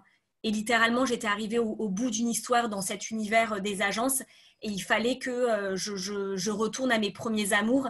Mais quand je vous dis ça, c'était vital en fait pour moi. Il fallait que je m'aligne avec moi-même, on va dire. Et donc, comment j'ai entendu parler cette formation du CFF, tout simplement de bouche à oreille. À l'époque, je suis vraiment allée taper à toutes les portes, non pas parce que je cherchais un job, mais parce que je voulais comprendre ce qui se passait dans cet écosystème qui était pour moi très nouveau, puisqu'encore une fois, je venais du secteur marchand, des grands groupes, des grandes agences. Donc, j'ai passé beaucoup de temps à rencontrer du monde, à comprendre qui étaient ces gens, ce qu'ils faisaient, pourquoi ils le faisaient, comment ils le faisaient, et quelles étaient en fin de compte les perspectives de développement dans ce secteur. Donc en 2016-2017, j'ai passé le cap, j'ai été sélectionnée au CFF et j'ai suivi la formation. Pour moi, ça a été une révélation à plusieurs niveaux. Déjà, je trouve que le fait de reprendre ces études à nos âges, c'est absolument génialissime. Et si c'était à refaire, je le referais. Et d'ailleurs, depuis Arthur, j'ai continué à me former à d'autres méthodes, d'autres métiers. Et pour moi, c'est jouissif, en fait. Donc, le groupe est très, très hétérogène. Grosso modo, il y a 2 types de publics, mis à part le fait qu'on vient tous d'horizons totalement différents, et de par nos âges, et de par nos cultures, et de par nos régions. Et effectivement, on avait à l'époque Radia, qui venait d'Afrique tous les mois. Il y avait deux types, pour certains depuis des dizaines d'années, et qui avaient envie de se professionnaliser, d'acquérir vraiment des hard skills, qui s'étaient pour certains formés sur le tas, et donc il leur manquait de la méthode. Il y avait un autre type de groupe dont je faisais partie. C'était des gens qui avaient évolué dans l'univers de la communication, du marketing, du biz-dev, et qui avaient envie de passer le cap, de sortir du secteur marchand pour aller dans le secteur non marchand. Et en fin de compte, ces 2 groupes, ils se sont très, très, très, très bien entendus. Pourquoi ? Parce qu'on apprenait littéralement des uns des autres. Donc, ce qui fait que, parce que la formation, elle est, accessible, parce que les intervenants qui sont dispo viennent du terrain et donc nous aiguillent lorsqu'on veut approfondir des sujets, en fonction de qui tu es et d'où tu viens, tu vas réussir à te créer ton propre programme. Vous voyez ce que je veux dire ? Il y a le programme de base, mais forcément, étant donné qu'on vient tous d'univers différents, on n'en retient pas la même chose. En revanche, on a la palette de couleurs et après, c'est à nous d'aller dire moi, je veux aller faire plus vers le bordeaux, le rouge, le rose. Et là, on a les outils après pour aller approfondir les sujets qui nous intéressent. Concrètement, je ne vais pas vous mentir, c'est beaucoup de boulot. Encore une fois, tout dépend du cadre dans lequel vous êtes. Si vous êtes déjà en structure et que votre employeur vous soutient dans cette démarche, c'est OK. Moi, j'ai eu la chance de pouvoir faire cette formation. J'étais à l'époque encore en agence de communication. Ma directrice, elle m'a dit « Ok, Judith, tu fais ton truc, mais en gros, ni je t'enlèverai de clients, ni je vais entendre quand tu n'es pas là. » Donc, j'avais la même charge de travail côté agence que je devais faire en 3 semaines, avec les semaines au CFF qui sont très intenses, puis tout le boulot qu'il y avait à côté. Mais encore une fois, c'est que du positif, vraiment que du positif. Et pour moi, cette année, cette expérience, cette formation, ces rencontres m'auront permis d'entamer, on va dire, le 2e ou 3e ou 4e chapitre de ma vie. En tout cas, ça a marqué une étape, puisque suite à ça, j'ai rejoint une structure de l'ESS, de l'économie sociale et solidaire. Et j'ai travaillé pendant 3 ans aux côtés du président de Microsoft Monde, Jean-Philippe Courtois, qui a monté une structure qui avait pour vocation d'accompagner des jeunes leaders, des jeunes qui portaient des projets à impact positif. Étant donné que c'était une petite structure, j'ai pas fait que de la collecte. On avait la chance, c'était une structure qui était en création. On avait la chance de ne pas avoir le couteau sous la gorge en termes de recherche de fonds. Donc voilà, tout ce que j'avais appris, j'ai pu le mettre en pratique, mais parmi d'autres skills que j'avais déjà à ma palette. Donc, j'ai fait ça pendant 3 ans. Et là, il y a quelques semaines, j'ai rejoint une nouvelle structure qui s'appelle Force for Good, anciennement Faircom. Et je travaille aux côtés d'Antoine Vaccaro. Je ne sais pas si vous connaissez Antoine, mais qui donc est un petit peu, on va dire, le monsieur Philfin. Et je vais donc vers une nouvelle piste. Aujourd'hui, je développe une nouvelle corde à mon arc. Et concrètement, on accompagne cette fois-ci des structures. Donc, je suis repassée côté agence et mon métier aujourd'hui, pour le coup, c'est plus de la collecte auprès de notamment de la grande philanthropie. Donc, voilà un petit peu ce qui s'est passé avant le CFF, pendant le CFF et après le CFF. Vous dire que la promotion avec laquelle vous serez amené à travailler dans le cadre de cette année, moi, c'est des gens que j'ai quasiment en contact tous les jours. Je ne sais pas si tu te rappelles, à l'époque, Arthur, mais on avait monté très rapidement un groupe WhatsApp. Ouais, vous étiez les premiers, je crois. En fin de compte, voilà, il fonctionne, il est toujours actif. Et à la fois, c'est rassurant, et à la fois, c'est énergisant, et à la fois, j'y ai trouvé des véritables amis. Voilà, il y a des gens qui sont aujourd'hui mes amis avec qui je pars en vacances. Donc voilà, c'est une aventure humaine, c'est une aventure professionnelle. C'est comme tout à l'école quand on est plus jeune. On peut prendre le minimum syndical si on veut, mais le but, c'est pas ça, c'est d'aller beaucoup plus loin. Et si on va plus loin et qu'on tire toutes les ficelles qu'on peut tirer, alors là, ça devient véritablement intéressant. Voilà, en résumé. Super, un grand merci Judith pour ce partage. Je pense que c'était à la fois... c'est pas, enfin, je précise à tout le monde que voilà, je t'ai sollicité il y a une semaine à peu près pour te demander de témoigner. On n'a pas scripté ça, mais je me suis dit que c'était intéressant de t'avoir, Judith, parce que justement, je vais peut-être te poser la première question et après je laisserai évidemment tous ceux qui le souhaitent, et je rappelle les règles, hein, vous pouvez soit lever la main pour vous exprimer, poser une question directement à Judith, soit utiliser le chat.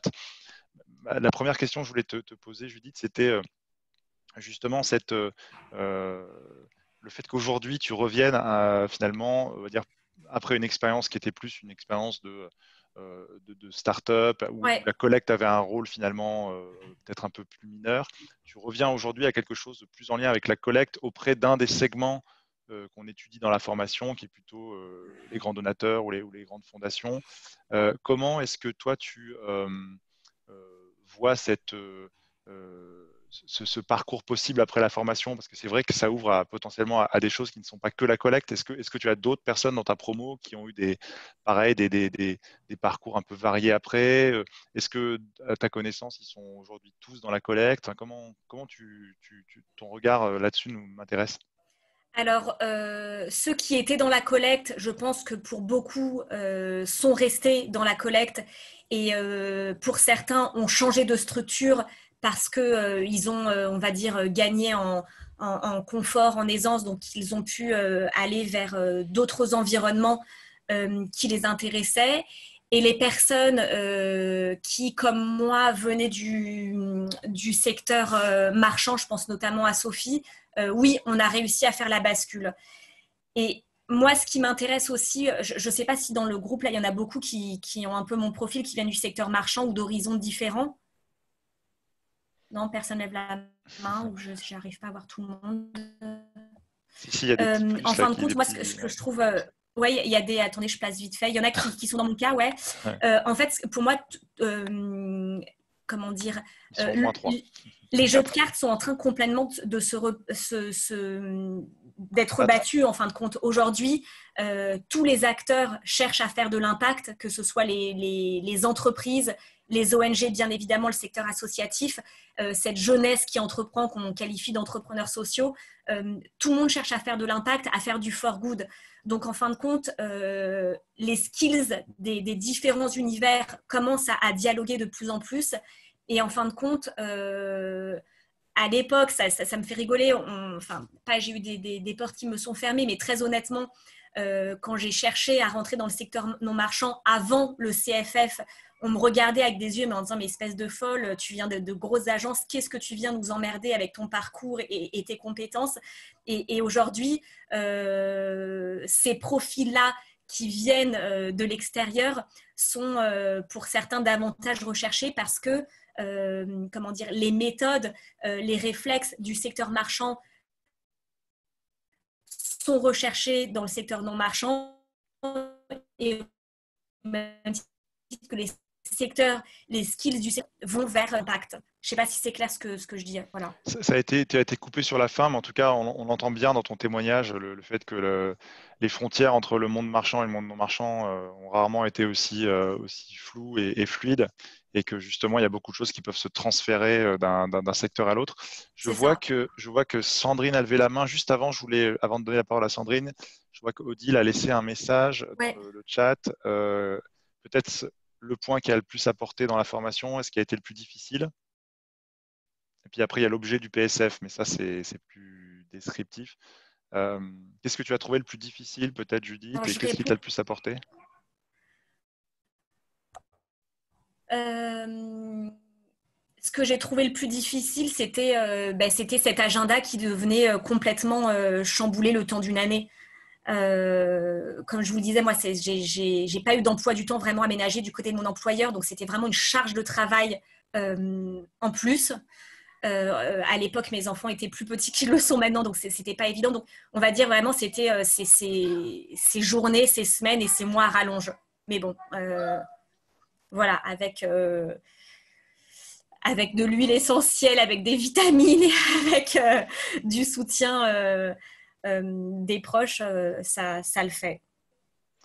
Et le PSF, tu peux nous en dire peut-être 2 mots rapidement? Oh là là, le PSF, c'était... alors moi, j'ai candidaté, je ne sais pas si c'est toujours le cas, Arthur, il faut que chacun présente un cas, c'est ça, un dossier? Oui, c'est ça, dans le dossier, il y a une... Ouais. Alors, j'avais présenté mon dossier sur une fondation qui s'appelle l'OPEJ, qui accompagne des jeunes enfants qui sont placés suite à des décisions de justice, donc un petit peu comme la Fondation Apprentis d'Auteuil, mais voilà, dans un univers un tout petit peu différent.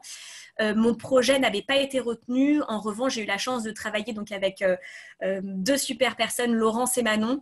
On a travaillé sur le projet de Manon, qui était la fondation de l'université, j'ai oublié, à Diderot, là, dans le 13e. Oui.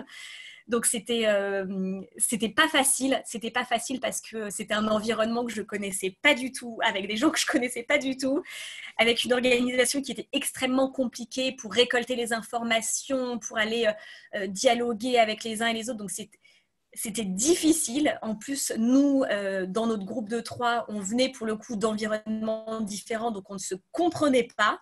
Mais au final, tout s'est bien passé.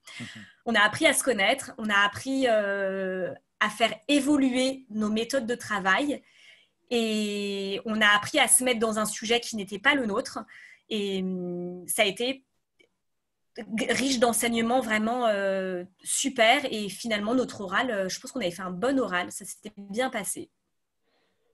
Super, voilà. Merci Judith. Et effectivement, il y a parfois avec le PSF, j'ai l'impression de dire, je pense que tout le monde qui a fait la formation converge en disant qu'on sort un peu de sa zone de confort, mais avec le recul, on se dit waouh, c'était vraiment, j'ai appris en fait des choses que j'aurais pas uniquement retenues ou pratiquées autrement, quoi. Ça donne aussi peut-être un écho particulier à ce qu'on voit en cours, puisqu'il y a des choses qui peuvent être utilisées parmi les cours dans le PSF.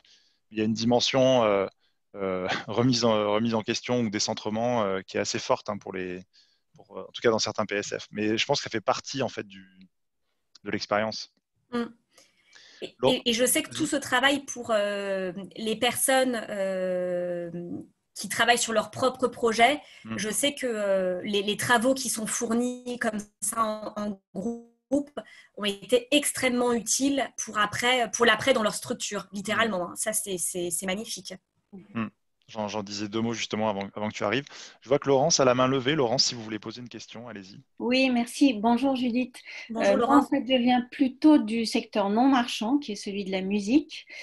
J'ai travaillé 20 ans dans des structures financées par des fonds publics et je rejoins le secteur privé de la musique et la nécessité de trouver de l'argent. Est-ce que la formation va me permettre de comprendre les méthodes du secteur marchand pour mieux lui parler et éventuellement le convaincre d'accompagner un projet? C'est-à-dire, tu es plus intéressée pour tout ce qui est partenariat entreprise, mécénat, ce genre de choses? Oui, c'est ça. Moi, je viens d'un secteur qui cherche de l'argent, voilà, pour développer une activité musicale. D'accord. Alors, on aborde effectivement, c'est un volet de la collecte qu'on appréhende. En revanche, arrête-moi Arthur si je dis des bêtises, mais tant que tu n'as pas évolué dans l'environnement marchand, il y a le côté process et il y a le côté réalité du terrain, notamment quand tu travailles avec des grands groupes, la lenteur des décisions, les budgets, les agendas, tout ça. Ça, ce n'est pas des choses qu'on voit dans le cadre du CFF. D'accord. Donc, on voit l'approche, la méthode, mais après, on aborde la logique du secteur marchand. Est-ce qu'on... Si je peux me permettre d'intervenir, les choses ont un petit peu changé depuis la promotion de Judith. En fait, on a revu deux choses. D'abord, je crois qu'à l'époque de Judith, il n'y avait pas de cours sur la conception et la gestion d'un budget de fundraising. Donc ça, c'est une chose qui peut aussi permettre de remettre à niveau les personnes qui n'ont pas nécessairement de connaissances budgétaires, parce que c'est vrai que pour s'adresser à des donateurs de type entreprise, c'est vrai qu'une maîtrise des budgets peut être utile. Et je veux aussi juste préciser que on a en fait, depuis l'année dernière, fusionné, on avait un cours sur le mécénat d'entreprise et un cours sur les grands donateurs et les fondations.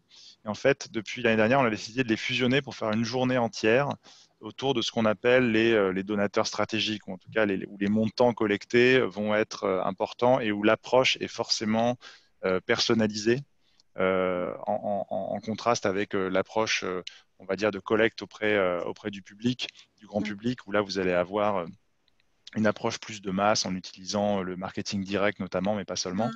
Donc, depuis l'époque où Judith a suivi la formation, on a en fait, là aussi, parce que les frontières entre les mondes changent, on a des chefs d'entreprise qui lancent leur fondation à titre personnel. On a parfois des fonds de dotation qui sont un peu hybrides entre le projet d'entreprise et le projet familial. Donc, ce qu'on a décidé de faire, c'est de rassembler au sein d'une journée entière en fait ces manières de s'adresser à des donateurs ou des partenaires qui sont, on va dire, en capacité de faire des importants et parfois avec des codes et des attentes qui sont proches de soit du monde de l'entreprise, soit en tout cas du monde de la philanthropie organisée, quoi. Ok, voilà, merci. Je vous en prie. Je vois dans le chat que effectivement, donc pas mal de remerciements. Merci. Oui, effectivement, le webinaire, comme je le disais au début, est enregistré, donc vous pourrez le réécouter. Est-ce qu'il y a d'autres questions pour Judith? Je vois que, alors Laurence a toujours la main levée, mais je pense que c'est bon. Si vous voulez vous poser une question à Judith, c'est le moment. Je vois qu'il y a des personnes qui ont des profils similaires à Judith et qui s'y retrouvent bien. Moi, j'avais peut-être une question, Judith, justement sur les formations que tu continues à faire, par curiosité. Est-ce que justement, tu continues à faire des formations de ce type-là? Est-ce que tu utilises des MOOC? Comment est-ce que tu... Enfin, j'ai l'impression en t'écoutant que le CFF a déclenché en fait une envie de se former. Alors, quelles ont été les prochaines étapes en fait? Alors effectivement, moi je fais partie des gens, je pense, qui a eu à 18 ans, je ne savais pas ce que je voulais faire, je ne savais pas comment je voulais le faire, avec qui, pourquoi. Donc, non pas que j'ai eu un parcours d'études inintéressant, mais voilà, avec du recul, je me dis pour le coup, avec plus de maturité, j'aurais pu faire mieux et différemment. Donc, je rattrape le temps perdu. Après le CFF, j'ai suivi une formation, et d'ailleurs, je suis toujours en cours de certification de design de l'innovation. Parce que j'évoluais dans l'univers des startups sociales. Ça m'intéressait de comprendre en fin de compte comment est-ce que on modélise l'innovation, qu'est-ce que ça veut dire. Et donc voilà, là je suis en train de faire ce travail intellectuel. Vous pouvez regarder, c'est une méthode qui s'appelle Vianeo, c'est une certification qui s'appelle Vianeo, qui a lieu et en présentiel et à distance, et qui permet en fin de compte quand tu es entrepreneur, de designer ton projet avec ton modèle économique associé. Et quand tu es intrapreneur, c'est aussi intéressant pour voilà, les grands groupes qui cherchent à faire de l'innovation sociale. Super, merci. C'est vraiment super programme et super équipe. Moins bien que le CFF. Le message est passé en tout cas. Merci Judith. Si tu avais un conseil à donner aux personnes qui sont là aujourd'hui, qui songent à candidater, ça serait quoi? Ça serait d'y aller et d'y aller à fond. Les barrières, en fin de compte, elles viennent de soi-même. Et là, ce que je trouve fascinant, alors effectivement, on traverse une période extrêmement compliquée, mais on traverse une période aussi extrêmement fascinante, puisque le monde de demain ne sera plus jamais le monde d'hier. Et donc, je pense que quand tu as la passion, quand tu as l'engagement, tu as les compétences, et ben, à notre niveau, on peut vraiment être tous des acteurs du changement. Et au plus, on aura, on va dire, un arc avec le maximum de cordes, au mieux, on sera équipé pour agir positivement dans la société dans laquelle on vit, quoi. Donc, vraiment, il faut y aller.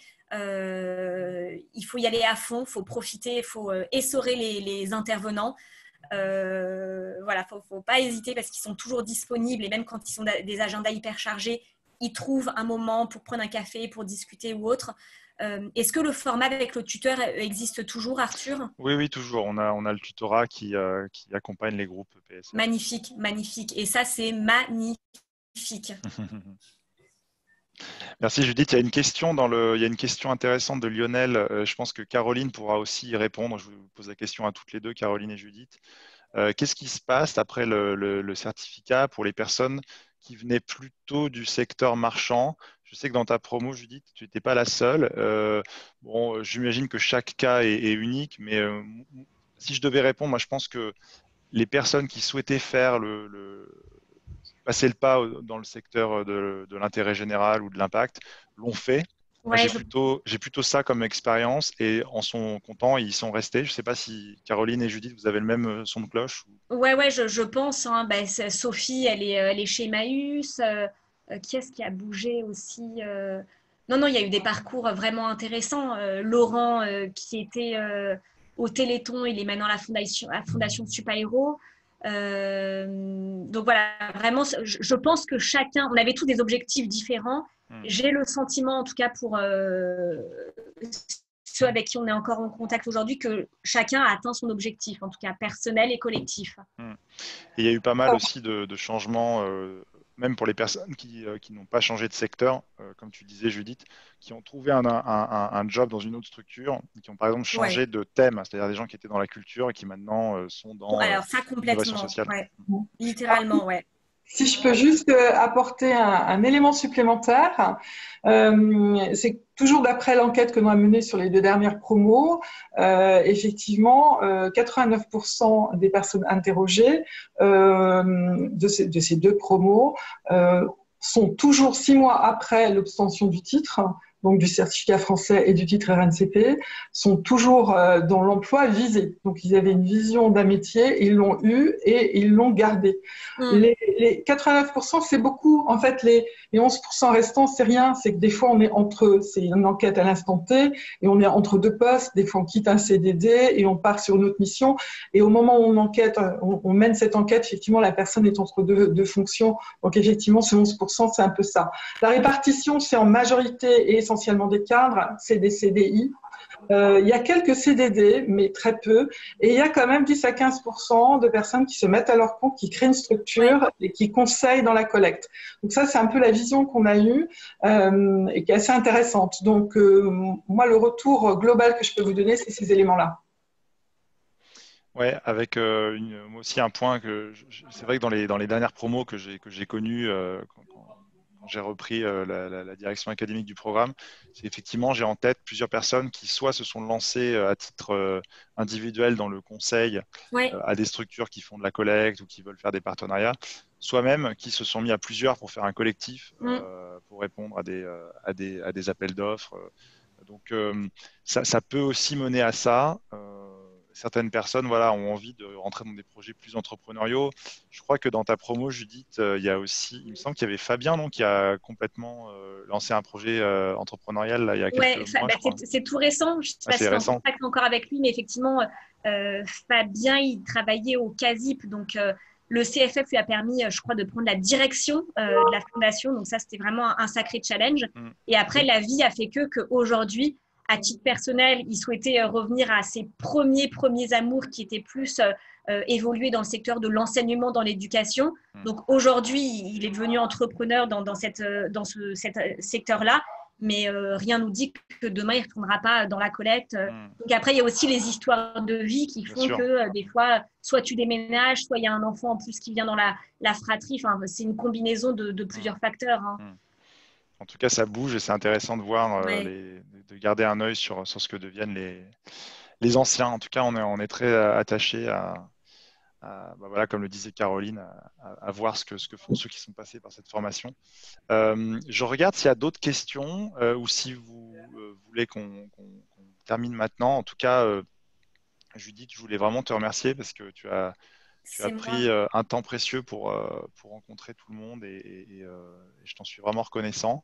C'est moi, merci. N'hésitez pas, vous me trouvez sur LinkedIn. Donc, si vous avez d'autres questions ou si vous voulez que je vous mette en relation avec d'autres personnes de la promo où j'étais pour échanger, pour savoir ce qu'ils font aujourd'hui et avoir leur retour d'expérience, je pense que chacun sera OK pour vous répondre, quoi, littéralement.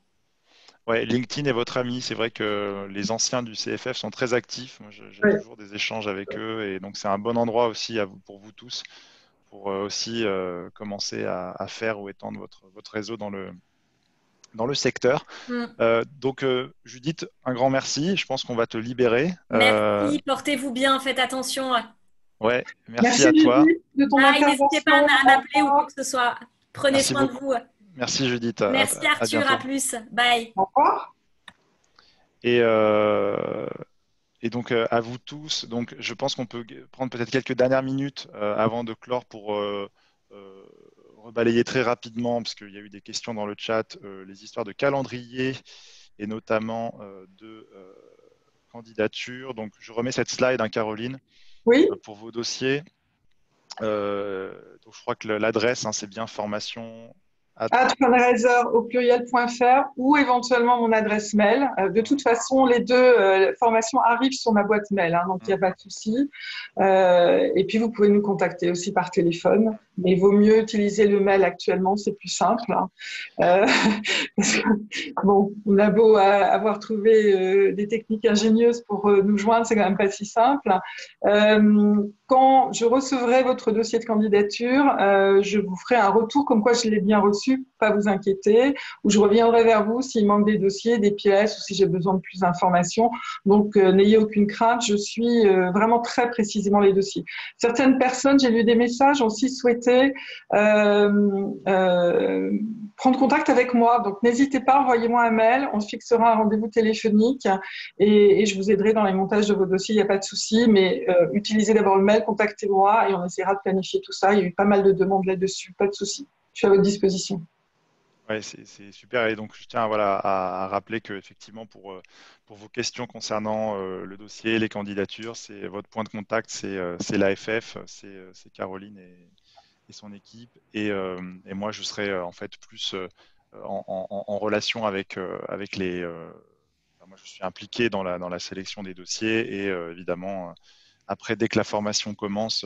Si vous faites partie de la prochaine promo, on se verra beaucoup. Mais c'est vrai qu'à ce stade, votre interlocutrice privilégiée, c'est Caroline.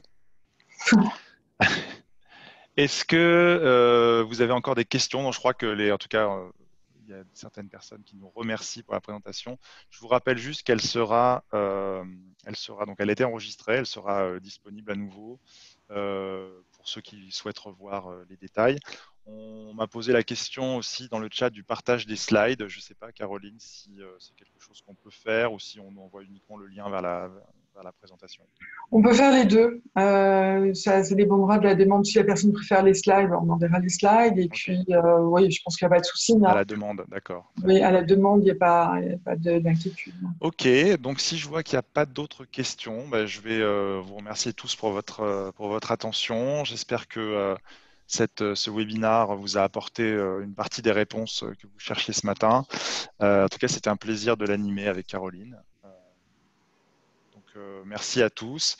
Bonne fin de journée. Et puis, n'hésitez pas, voilà, si vous avez des questions, si vous voulez candidater, contactez Caroline et l'AFF. Et donc, on attend avec impatience vos dossiers de candidature avant le 1er juin. Et j'espère vous revoir, moi, prochainement, si possible, dans nos murs en septembre. Voilà. Moi, je voulais vous remercier déjà d'être présents aujourd'hui et aussi nombreux. Et puis, j'espère aussi, comme Arthur, vous retrouver parmi la prochaine promotion, la 16e du CFF. Et puis, prenez soin de vous surtout et n'hésitez pas, on est là pour vous accompagner dans la montée de vos compétences. À très bientôt, j'espère. Merci à tous. Au revoir à tous. Au revoir. Bonne fin de journée. Au revoir.